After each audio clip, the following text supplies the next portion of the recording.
আমার ভাইরা যখন এখানে বৃষ্টিতে ভিজছে, ঠিক সেই সময়টাতে তিস্তা নদীতে বর্ষার ধারা নেমেছে। গতকাল তিস্তা নদী পরিদর্শন করতে গিয়ে দেখলাম শত শত বাড়িঘর তিস্তার স্রোতে নদীতে হারিয়ে যাচ্ছে, বিলীন হয়ে যাচ্ছে। নদীর পার ভেঙে গিয়ে মানুষেরা নিঃস্ব হয়ে পড়ছে।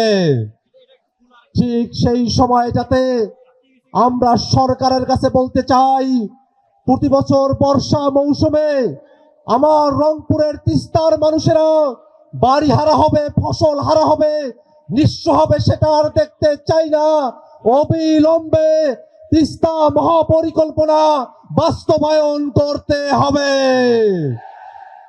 ভাইয়েরা আমার, আমরা সরকারকে একটা কথা বলতে চাই, ভোটের কিন্তু 2 দিনও পার হয় নাই, জনগণ গণভোটকে ভুলে যায় নাই। জনগণ রাষ্ট্রটাকে পরিবর্তন করার জন্য, জবাবদিহিতা নিশ্চিত করার জন্য গণভোটে হ্যাঁর পক্ষে অবস্থান নিয়েছিল। অতএব জনগণকে ফাঁকি দিয়ে গণভোটকে থেকে পিছিয়ে আসা যাবে না।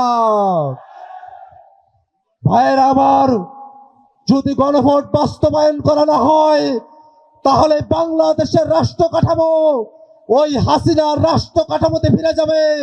বাংলাদেশের যে মানুষেরা গণভোটের পক্ষে রায় দিয়েছে, তারা আর হাসিনার শাসন কাঠামো দেখতে চায় না। ভাইয়েরা আমার, যখন নতুন কাঠামোর কথা আমরা বলি, সংবিধানের প্রসঙ্গ আসে।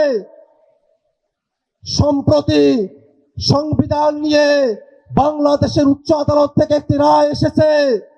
ত্রয়োদশ সংশোধনীর যে তত্ত্বাবধায়ক সরকার, সেই সরকারটা ফিরে এসেছে। তত্ত্বাবধায়ক ফিরে আসার জন্য বাংলাদেশের জনগণ সেই 12 তারিখে রায় দিয়েছে। নতুন করে কোর্টের মধ্য দিয়ে যে তত্ত্বাবধায়ক সরকার, সেটা পুরনো ফর্মুলার তত্ত্বাবধায়ক সরকার।